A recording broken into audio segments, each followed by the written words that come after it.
Hello and welcome everyone to the first out of 4 webinars of the Youth for Digital Sustainability program. Today our topic is greening the internet. We want to explore in the next 60 minutes from different angles how we can use the internet to have a positive impact on the environment, but also which risks and challenges there are for the global community that come with internet use and digital technologies. I'm very happy to see that a lot of people are joining us and probably will join us in the next minutes. And I am sure we will have an interesting and insightful hour together. I may quickly introduce myself. My name is Elisabeth Schauermann. I'm a Policy and Communications Officer at the German Informatics Society, and I coordinate the Youth for Digital Sustainability project, which is, so to speak, a follow-up to the 2019 Global Youth Internet Governance Forum Summit, which we organized and conducted in November last year here in Berlin, which was the first Global Youth Summit accompanying an Internet Governance Forum. Last year, we had about 100 young people come together in a process of several months to co-create youth messages that touched upon different aspects, and we saw that sustainability and different aspects of sustainability were a recurring theme, which is why we picked this up for this year. So, as many others at the moment, we are going fully virtual. However, I don't see this as a hindrance. We are working globally. I will introduce the people who are involved in this in a short while. And I really find it a blessing that we have all of these different opportunities to connect in decentralized ways, and that we can also build the Youth for Digital Sustainability program on that. So let me very briefly give a short insight into what we're doing. What we want to achieve basically is a deliberative policy development process which involves young people from all world regions between the ages of 16 and 30 in an open call for participation. We have identified 53 young experts from 32 countries who have organized themselves in 4 working groups, and our goal or our aim is to come up with different messages and recommendations, mostly geared towards the Internet Governance Forum, but also other fora that deal with digitization, the internet, and also how young people exist in this space and how they want to make a difference. We have a transdisciplinary approach in this. So all of the people who are going to see in this webinar and also in our next 3 web talks come from different backgrounds. They are students, they are in academia, they have their own businesses, they're working professionals. So this is really from where we gather different perspectives on this. And I will also now show you most of them. It might be a bit blurry, and it's also not all of our participants because those who did not submit their pictures in time are obviously not here, but this is at least most of them. Yes, I would ask every one of my working group members to mute themselves if that's possible. Thank you. Yes, so I am amazed already by the different perspectives and insights that these young people bring to the table, and I hope you will be too. You will be amazed by them. But apart from the working group members doing their stuff, working away, this is where you, dear participants, come in. And before we enter a, so to speak, virtual retreat, where the working groups determine their policy themes and what they want to focus on, we want to use these webinars to have your inputs as well, to gather your questions and statements, so that we can run with that we have something from like you who are not actively engaged in this to consider when we do our work after. So you have in this tool, in the GoToWebinar tool, the opportunity to submit statements and questions. Those will be saved after and will be handed over to the working group, and they can consider it in their work and build some of the work streams on your inputs as well. We will probably not be able to address your questions, or at least not all of them now in this hour, because we have a tight schedule. But for the time, for the process, and for the deliberation after, it would be immensely helpful to have your inputs as well. So, but today we are talking about greening the internet. So this is the first webinar of 4, and this webinar is co-created by the people in this working group. We also have one guest who I will introduce in a minute. The other working groups and the other work streams that we want to address over the next months are fair digital businesses, so where we look into the responsibilities and opportunities for businesses to act in a socially and environmentally sustainable way in the digital transformation. The webinar on this will be next week, same day, same time. Then our third group is working on internet for social cohesion. So they look into all the ways that we can use the internet and how we can interact on it to better societies, to democratize our lives, and maybe also mitigate risks and challenges that we face there. And our fourth working group deals with internet governance and internet governance processes, and really will look into how those can be made more sustainable, even more open and inclusive, and how these processes can be adapted maybe in the next few years. If you're interested in what we are doing, there is a website that you can see here, and we also have a Twitter account where we recently share and also introduce our working group members over the next weeks and months. All right. But now to the stars of today. So this is the working group that deals with greening the internet, and I can proudly present to you, and they will also present themselves later on, Yari, Suchay, Aya, Fabio, Rafael, Tama, Pedro, Tiffany, Amira, Asil, and Lily. They're all young experts in their fields, and we'll offer a few insights on their work and raise questions that they find most pressing in this environment, and what we want to focus on when we speak about greening the internet. What does that mean to these different people?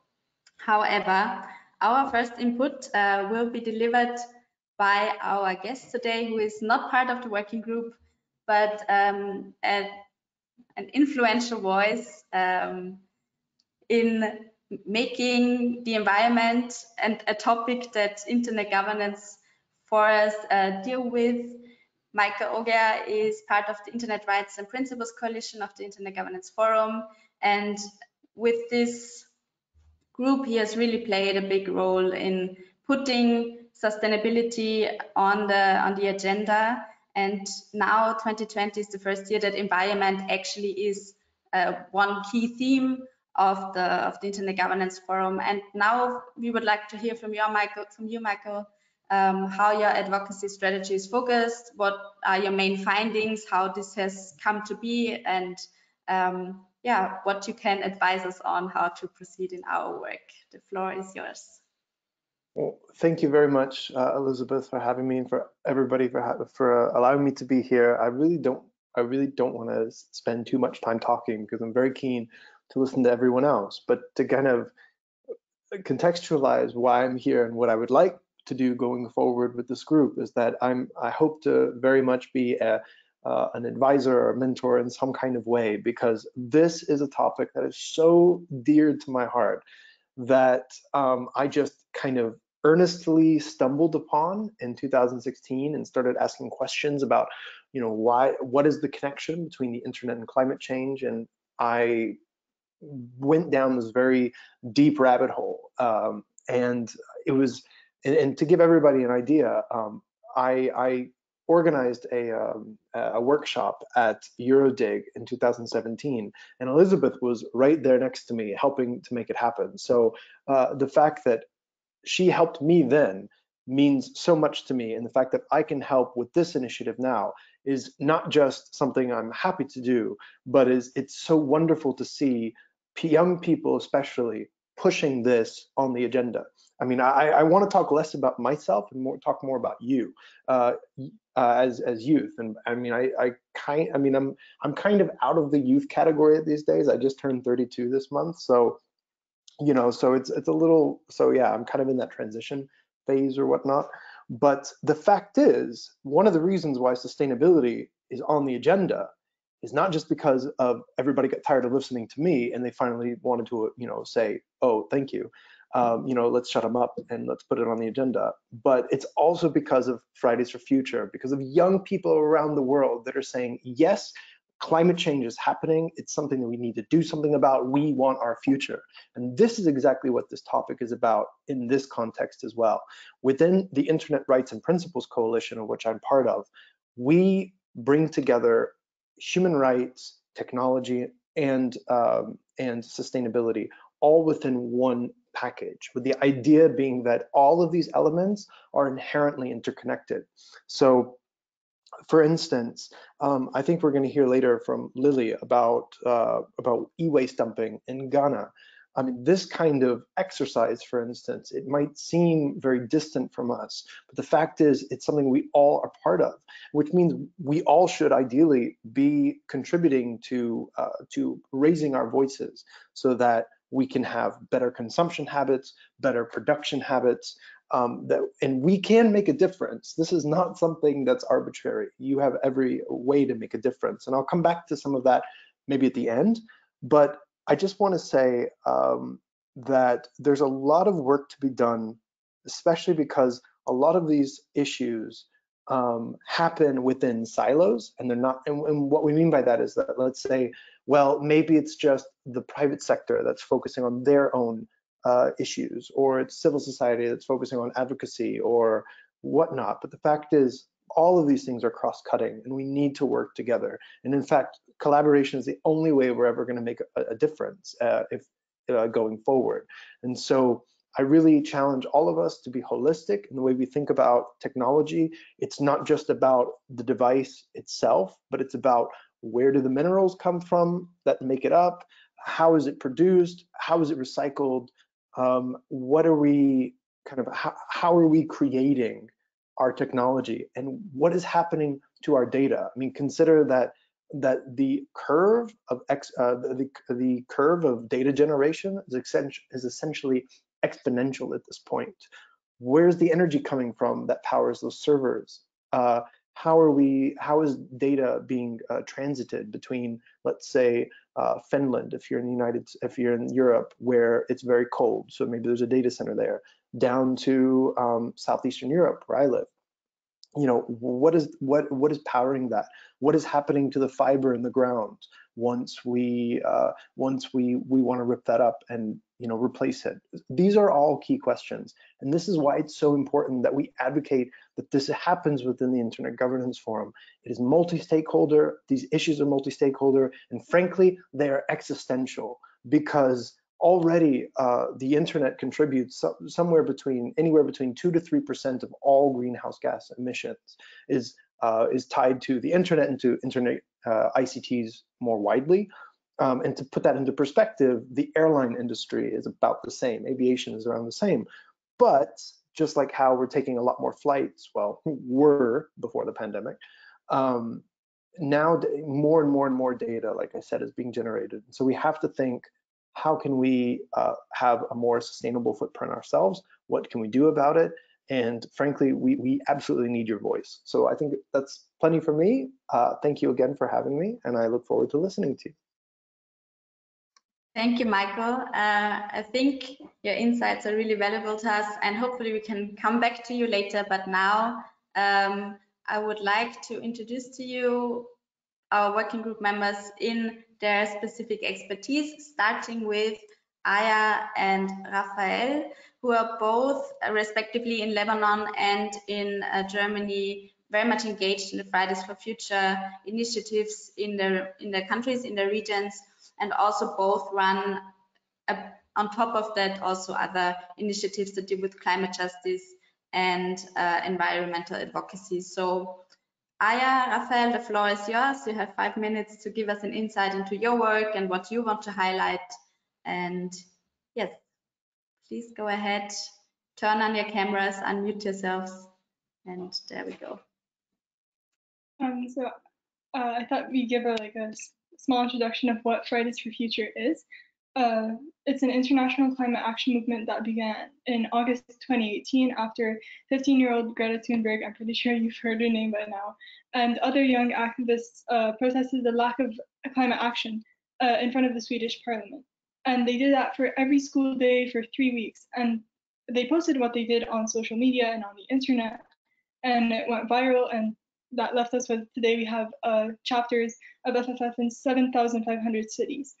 And Raphael here is an organizer at FFF Germany, and I am a board member and graphic designer for FFF Lebanon.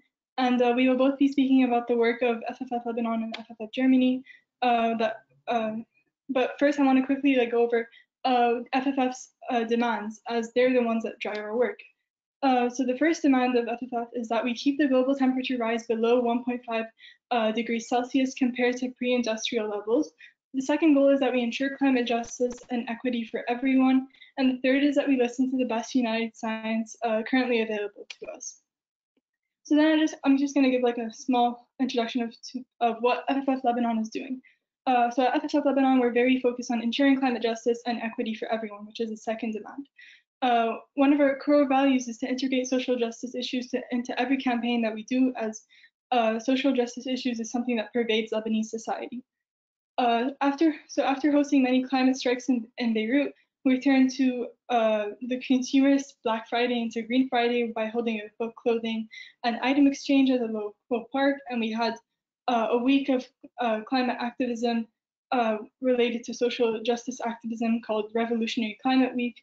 But after the political unrest, the revolution in October 2019, and now the pandemic and economic collapse, we've had to have more online campaigns. But that doesn't mean that they're less impactful.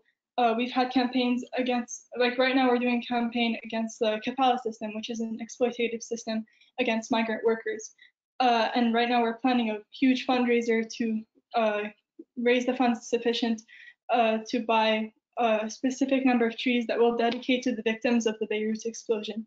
So really, social media is a vital thing to us, especially in the pandemic age. And it demonstrates the abilities of social media to help environmental activism. But at the same time, at FFF, we're constantly learning how social media and the internet can hinder environmental activism's goals. But basically, yeah. And now, Raphael, if you want to introduce the work of FFF Germany. Yes, thank you, Aya, very much. I'm hoping I'm speaking loudly enough. I now want to give a short introduction to Fridays for Future, what we do in Germany, and also how Fridays for Future integrates in the topic of this working group. So Fridays for Future in Germany has gotten a huge amount of support, especially in 2019, last year, where there have been weekly protests in cities all across Germany with tens of thousands of people protesting for climate legislations, which they demanded from the government. So on the global strike on the 20th of September, which was the biggest strike in Germany, there were more than 1.4 million people that were protesting all across Germany. That obviously shifted the political discourse in Germany, and suddenly demands of Fridays for Future were discussed by politicians and also in the media. A nice side effect of this was that a lot of people, and especially young people who never took part in the political discourse before, were educated about the topic of climate change, which is great. So I also want to make another point on the topic of greening the internet, because I think when we talk about greening the internet, we first think about, for example, the carbon footprint of the IT systems which power the internet, the server farms and so on. But I also want to make a point concerning the usage of social media for activism, such as Fridays for Future. So Fridays for Future is a highly decentralized grassroots movement with no central body that makes decisions for the whole movement. It is mainly run by young people that are well versed with the internet, and I think that social media, especially concerning the internet, was a great part of the success of this movement, because people, especially young people, could connect and organize their protests, which they otherwise maybe couldn't have done so easily. So the main point concerning greening the internet I'm trying to make here is that while we have to talk about the ecological impact of IT systems, which I'm sure we will talk about today, greening the internet as a topic for me personally is equally as much about using those systems, those digital systems that we have available today to support that kind of political activism to fight for a more just and sustainable future.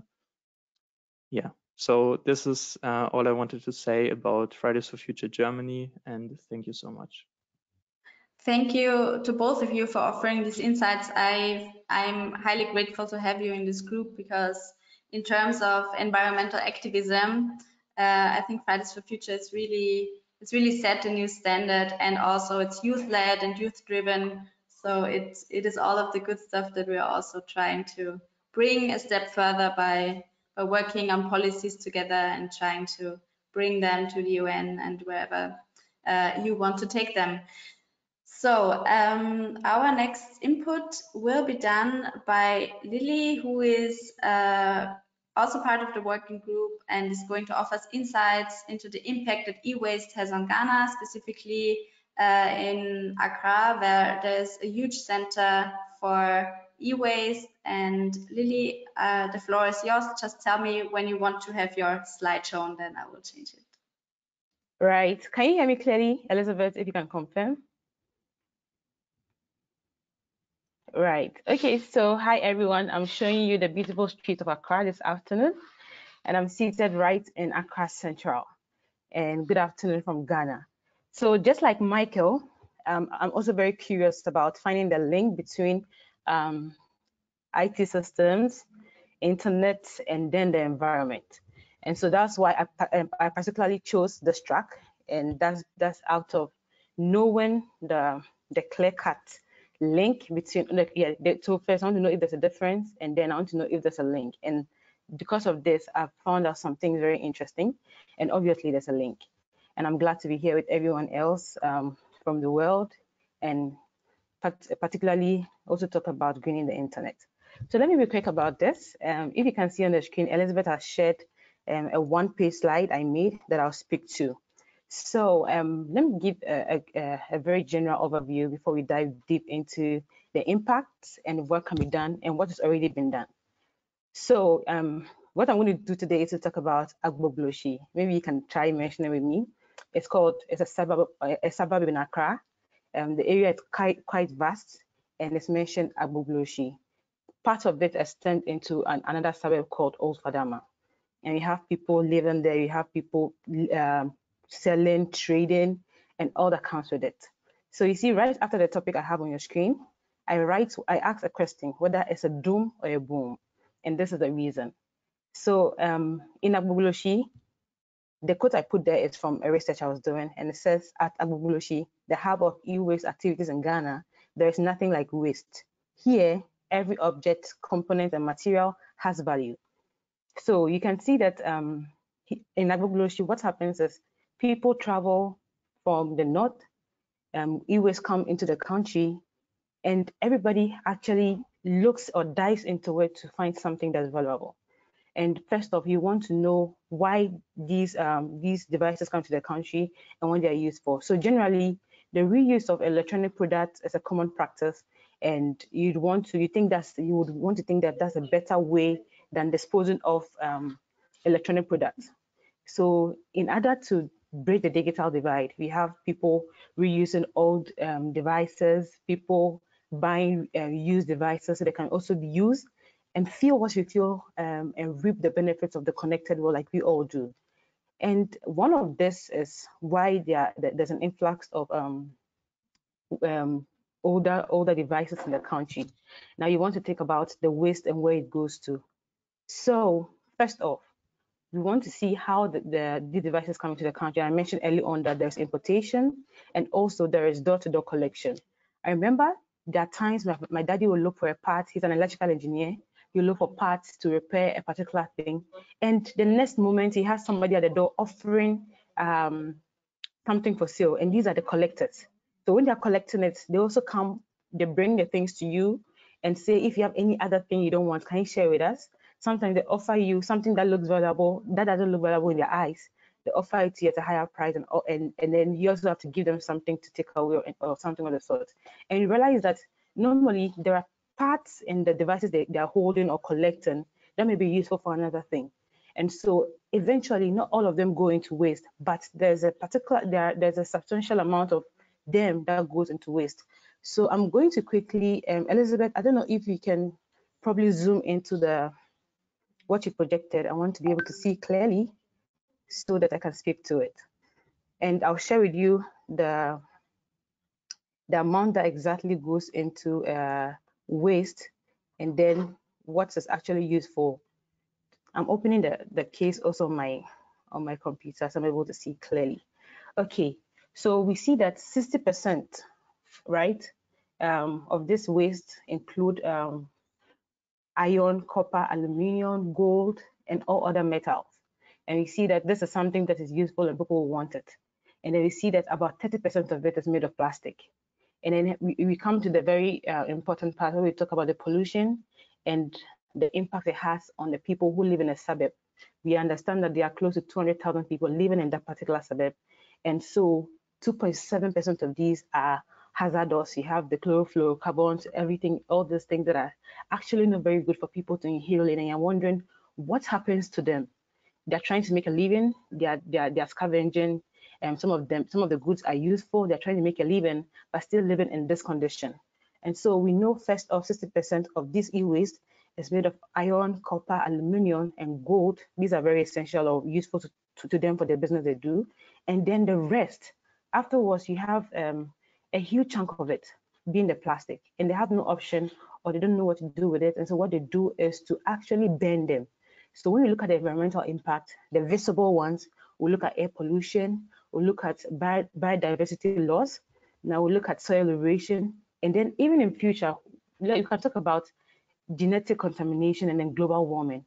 But this is all in our quest to actually have a connected world. So people have used the devices, they've dumped it here. Well, people say that it's actually one of the largest dams, if not in West Africa, but in the world. But here's the case, we want to see how we can change that narrative of it being just a dam to see if there can be any industrial or factory use for the goods that are there. And so let me go on to even say briefly what the e-waste is. So we know broadly e-waste is categorized into appliances. We have the IT devices and then the consumer equipment. And just like Michael said, we have to, this is a point where we have to rethink the production and the consumption. So here in Ghana, we are more, let me say, consumers. And what happens is because you want to actually have people connected so much, we have these goods coming in. Now, based on everything that's happening, there's also now health implications, environment, and even socioeconomic. So if you want to say you are moving all these people to from the dump site, what is the alternative? And you want to ask the questions, that follow these. So now we have to look at alternatives in bridging the divide regarding connectivity, and also looking at the socioeconomic lives or the socioeconomic aspect of it for the people living there. They will come in to look at the environmental bit. So you see pictures there, you can see how kids live there. Somebody even exploring a computer, probably that's the father they've come with one. But how can we remake this and actually make the best out of the situation they are in right now? And we've seen some government intervention, and it's so beautiful to know. And based on my research, I'm seeing that there are other projects that are somewhat private, but springing up to help the situation. So you see that the Ghanaian government has recognized this challenge and adopted the Hazardous and Electronic Waste Control and Management Act 2016. that they're creating a legal framework for more sustainable e-waste management. But we are asking what more can be done. So these people that are there, they contribute. The e-waste management in Ghana is 90% informal. So how about you have them in there, recognize the activities, and get their thoughts on what can be done? So you said the potential of the informal recycling is huge, and 95% of this of that informal activities are those that are actually involved in their reuse or finding a way to repurpose e-waste in Ghana. And we want to also look at awareness creation.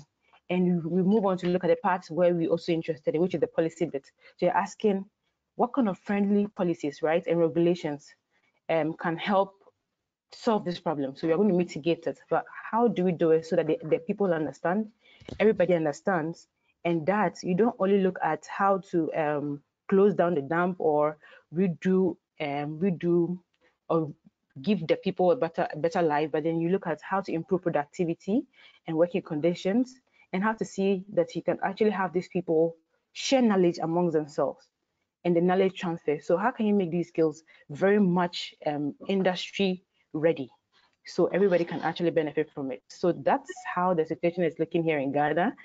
And I would share more, and we'll share more in the coming days. I'm sorry, Lily. I don't want to interrupt you. I find this very interesting, especially the focus that you bring onto how we can reframe this, or what we need to do for the people living and working there, because it is a reality that so much waste is produced, and how we can structure this in a new way. I would like to give Fabio the floor now for the next input, but we should definitely come back to this topic, and we will definitely talk a lot more on this in the working group.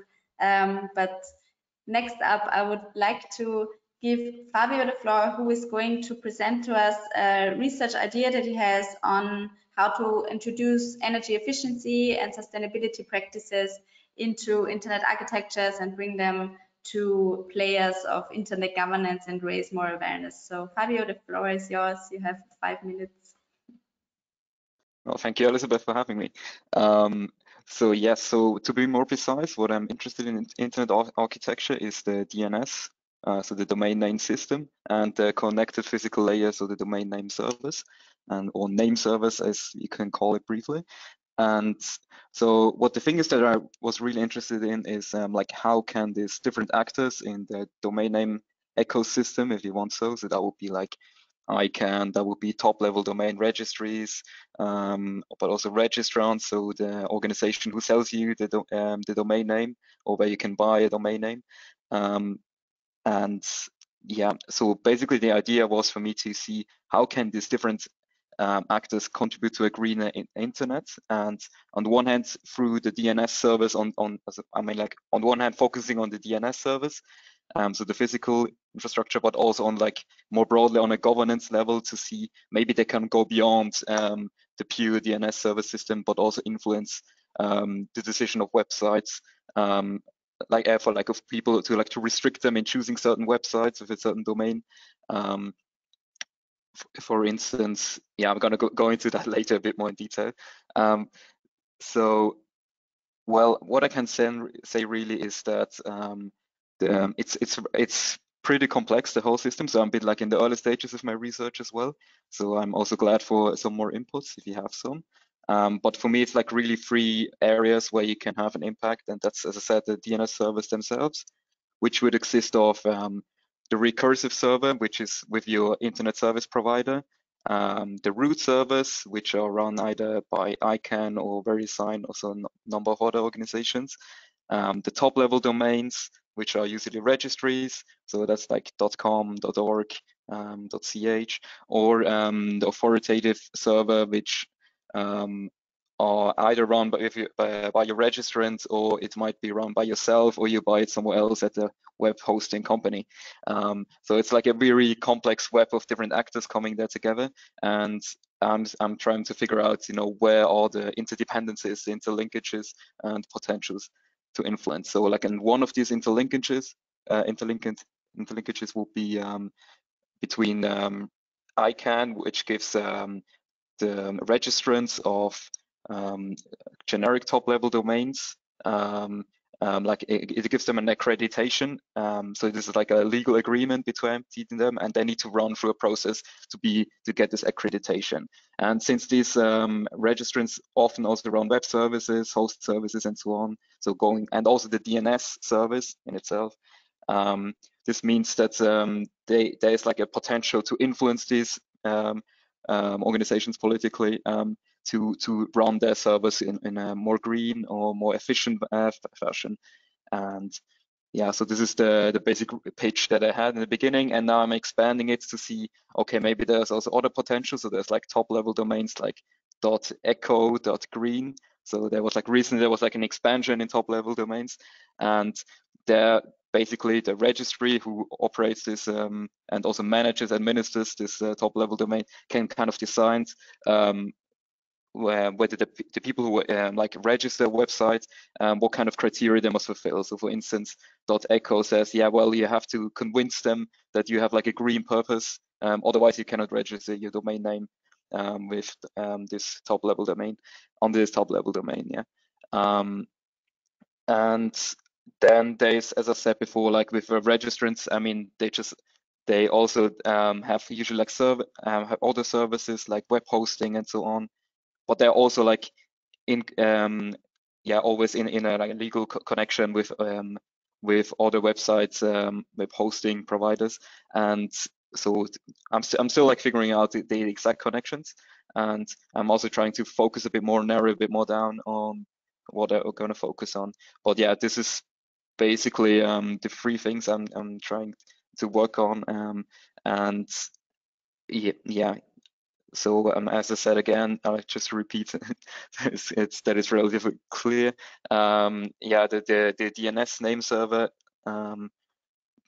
So this will be like the servers that you query when you want to translate a domain name into an IP address, which is needed because like the domain name is understandable for humans and you can memorize it. So it's like www.google.com, and then in behind the computers translate it into the IP address. And for this purpose, it needs to go to either to a recursive server, which takes over the task of resolving this name, and this might have cached this answer already, and then go run through the root top level domain and down to the authoritative server, which are somewhere in the world. And so basically all this system, they could be made more efficient there. And it's really, yeah, about like seeing how can, for instance, I can influence the registrants, or can influence the registries, top level domains in terms of saying, hey, you should ask from the registrants, so the people who register, or like from the registrar or the people who run the actual domain server, maybe you should have a more efficient infrastructure there. Yeah, so that's kind of it, and maybe I can give more detail later on when I'm a bit more in depth into this topic. But I hope it was approximately clear, and yeah, I'll give the floor back to Elizabeth then. Thank you, Fabio. I find this highly relevant, and I will hope we will have more exchange on this. Maybe not today, but definitely later in the working group. Because when we talk about devices, we also have to talk about like the infrastructure that we all are online on, right? And I think sometimes we might not be so aware that this is both like a technical and a policy issue, as you pointed out. So thank you very much for your input, and I would now like to bring it to our last planned input of the WebTalk, which will be delivered by Yavi, who is going to coordinate the Climate Talks project in Costa Rica, which is also a project under the auspices of the United Nations, as far as I understood. And she will offer us insights into the strategy and expected outcomes and how this is all set up and set out to raise awareness for the climate, and maybe also how this reverts back to internet governance and the digital sustainability thing that we are all working on. So Yavi, the floor is yours. Hello everyone, and thank you so much for the for this opportunity and space. which I think it's very, very important. Well, yes, my name is Jauri Carr. I'm from Costa Rica, and I'm currently working or facilitating a project which is originally from a collaborative process also from the United Nations Development Program and the Climate Change Directive of Costa Rica. The general objective is to generate and produce climate conversations or climatic talks that consist of co-creating and implementing a methodology to facilitate conversations or spaces to talk about climate change in different types of audiences, such as communities, schools, companies, museums, families, or any other working area. In our case, would be digital activism or digital businesses or internet policy. So the project consists of a series of co-creation workshops, which I think is like similar to our current project here in Youth for Digital Sustainability, because we have also this kind of idea of co-creating, of a collaborative process. And well, it is two main workshops. The first one is in which the experts will show us, the participants, which are not experts but want to start to get engaged on climate topics in order to introduce to our own agendas, because we believe that climate change is a topic that concerns to all of us, as all of us live in the same planet. So in the first workshop will be a much more like technical workshop in which will be much more about the key concepts related to climate change, addressing what is it, what are its causes, how does it affect me, and how does it affect my work, or what can I do as a citizen, and what is being done in my country or in my region, and why is it important for me actually to get involved into this. And the second main workshop will be workshop in which participant will collaborate in the design with the guidance of a facilitation group of a methodology to apply the climate conversations. And something that I would like to rescue about this is that we consider that climate change topics or sustainability has been generally, at least from our experience, in a much more scientific or macro approach.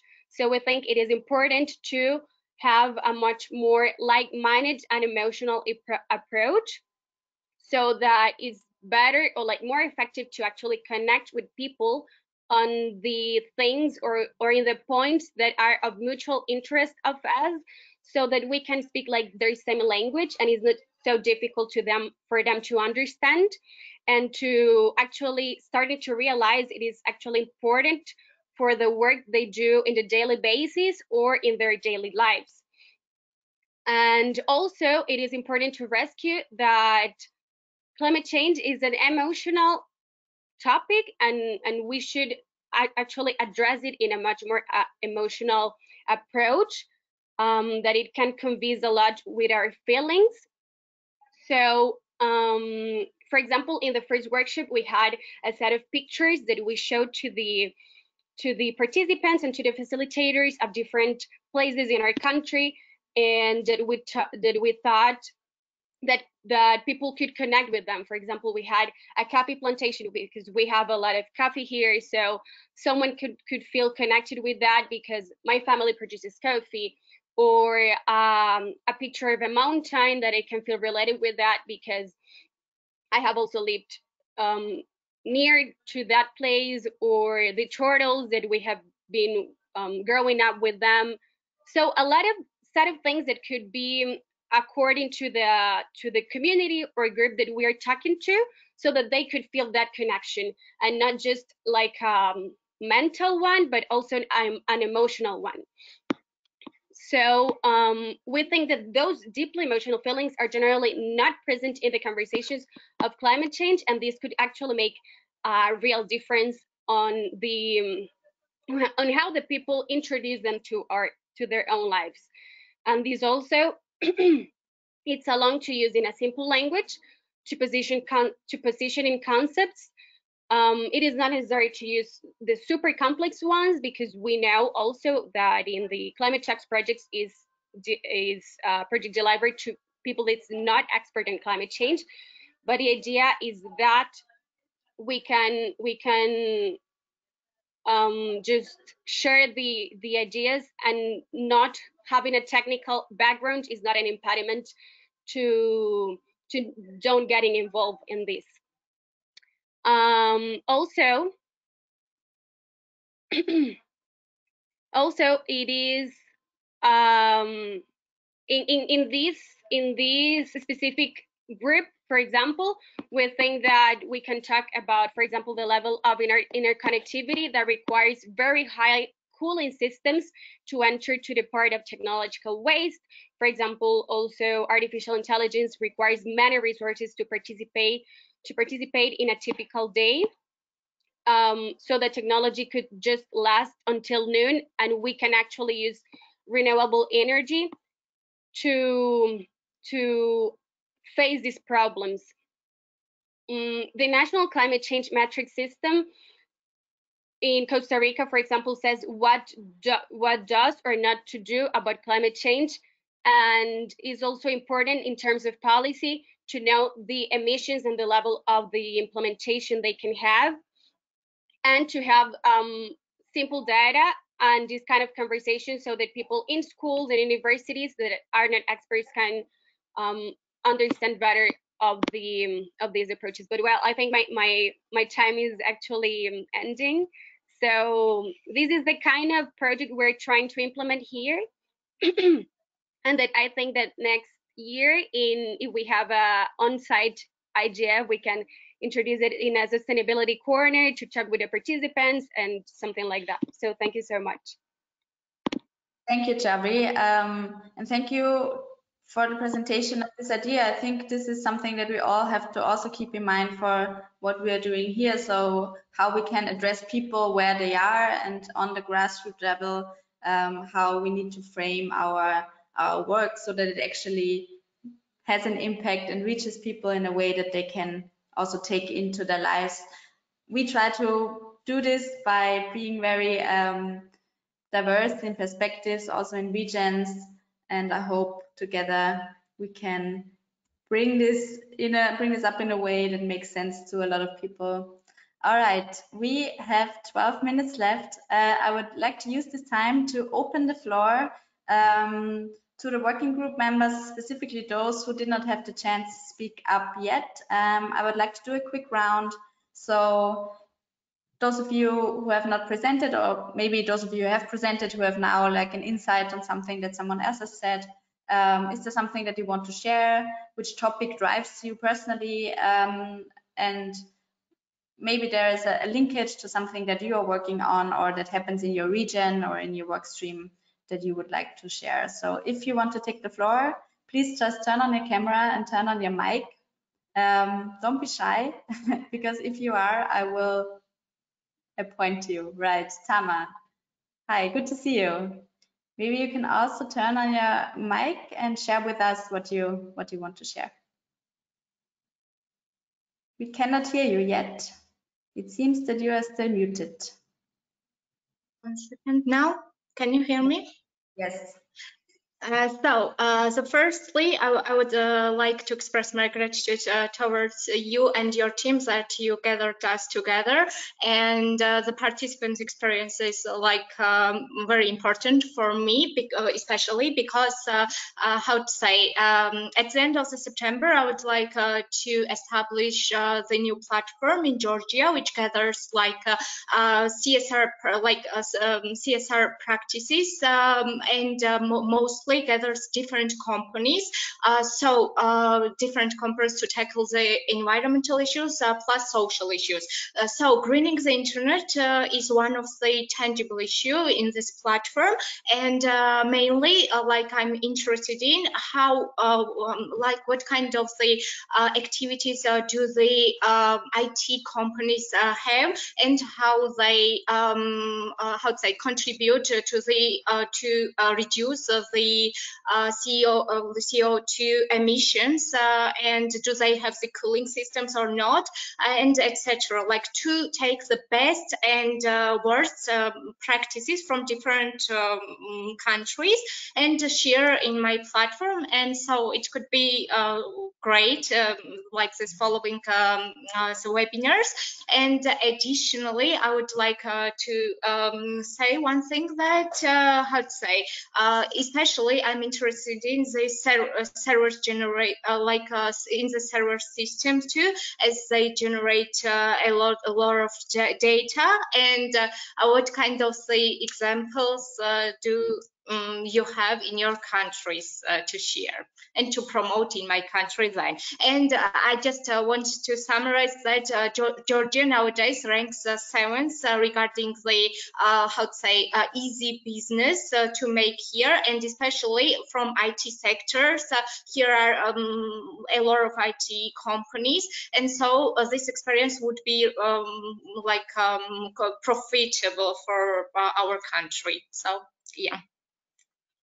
Wonderful. Thank you, Tama. Is there anyone in the group who would like to speak to that, or on anything else? Sujay, Tiffany, Pedro, Amira, you are very much invited to share your takes on this. Yeah, hi, Elizabeth. Hello, everyone. I will only shortly put it that I'm an aspiring policy advocate for the energy transition, and I'm currently researching also in the field of energy storage. And I think here I would echo Michael's thoughts on the interconnectedness between the internet and also the larger energy transition discourse. The internet is an ever-expanding phenomenon, and I think energy storage is also something that is very relevant for the internet, because we do know that several of these data centers, which are really the crux of the internet, or the source from where we are able to use our data, they tend to experience a lot of wasted heat. And I think we can improve the efficiency of this heat by developing thermal storage technology that could store this, and perhaps that could be redirected. So I think this is a sort of a step or approach we could use in becoming more sustainable, because we have to embrace the fact that the internet is an ever-expanding phenomenon, but at the same time, it does not mean we do not rethink the way it works. So I'll only sum it up in that sense. Yeah, definitely. I mean, I think data centers will come up as like a point of reference or something that plays into what we are working on. So thank you for raising that too. Yeah, is there from the others, also from those who have already given an input, would you like to come back to us with something, share an idea or something that you heard just now that makes it so that you want to like maybe focus on something new or bring up something new again? Yes, Tiffany. Yeah, I think it's interesting to hear how the goals and like how the Fridays for Future movement has evolved from like one youth sitting in front of the Swedish parliament to like this immense global movement. And not only that, but I'm in Singapore, right? And that kind of like skipping school for a day would not be a viable option in my country due to both like cultural norms and like there's laws against that, like against having that kind of protest. But actually it inspired a climate rally instead, which was actually legal, and it highlights what we're doing here, having different inputs based on like the possibilities that are available in different regions. And I think that's like really cool here.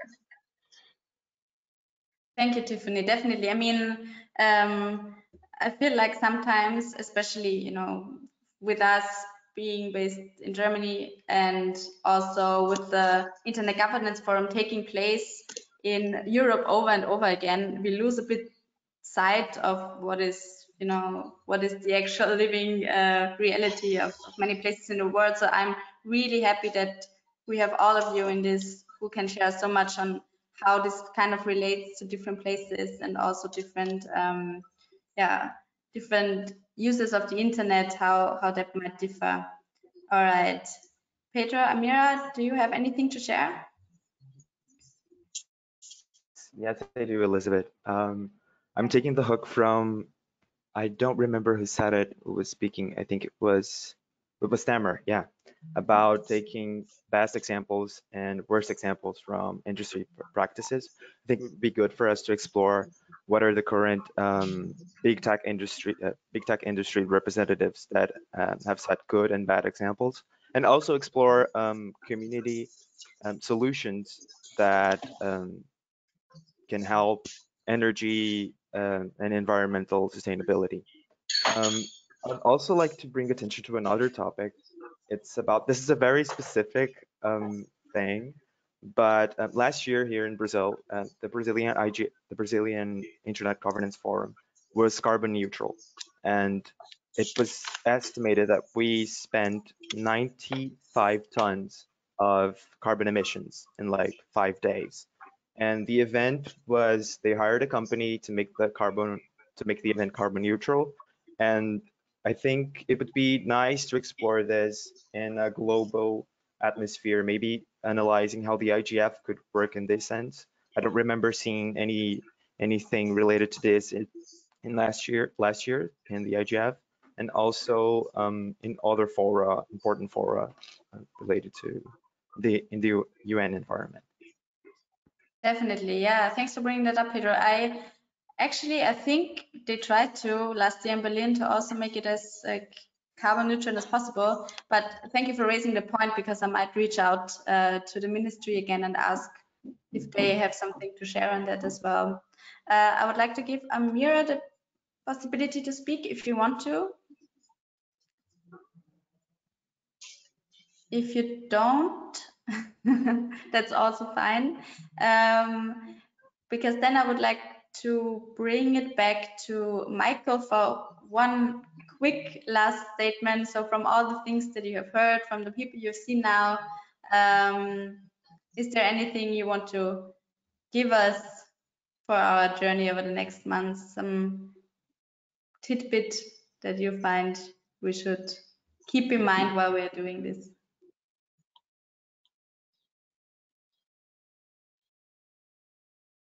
Hey, I'm back. Sorry. I was trying to listen. I actually wasn't expecting to come in now. So I have a couple points. Oh, sorry. I don't know if somebody is also unmuted. Anyway, the 2 points. I have a couple points to say. One is that obviously, as young people, me, all of us, we have so much to bring to the table in our respective roles. I mean, all of you have talked about something completely different. I mean, that just goes to show how big the problem is. Number two, and this is really a big one, and that is, in addition to looking at your own habits and examining the systems that we're a part of in our societies and how really unsustainable they are, one thing that you can also do is challenge your peers to think about their habits as well. I mean, one really good example is the amount that, especially in the global north, that we change our phones and that sort of thing, that is contributing to the problem. I mean, do we need to change our phones every year? Absolutely not. Should we? Absolutely not. So, I mean, just take those kinds of things into account, that there are little things you can do, but we really, really need your advocacy. We need your voice. We need you to look at your own communities, wherever you are around the world, and say, what are we doing? Is there a circular economic plan? Is there a circular economy plan in your communities? Is there a plan to deal with e-waste, to address what your governments are buying and where are they buying it from? Procurement is a huge issue that we can think about as well, in terms of what are we buying, but also what are our large organizations buying. And so basically, that's really all I have to add. I mean, you all are doing great, and let me know how I can help drive this forward. I really appreciate that you're willing to take time to put this on the agenda. We need your help. And we will certainly get back to you and your networks, because we don't want to work in silos. I mean, as you said in the beginning, this is really something that we do as a community, and we hope to reach so many more by showing that there is young people who are so involved in this topic and bring so much expertise that there's no other way than to include them and include these topics. And with that, I would like to end it here. Thank you everyone for participating. Big thanks to the working group who has co-created this webinar and has spoken up on their topics that are dear to their heart and dear to the research. I would like to point everyone to the next webinar that we are holding Thursday next week, so August 27th, also at 2 p.m. UTC, or which is 4 p.m. Central European Summertime. We are going to speak about fair sustainable businesses, and we will have an input by an enterprise that focuses on social and green IT. And we also have a bunch of very interesting insights from our working group members of the working group Fair Digital Businesses, who are doing all kinds of amazing work in their regions and their communities. So I hope you tune in for that as well, and I will see you on the internet. Goodbye. Goodbye. Bye, everyone.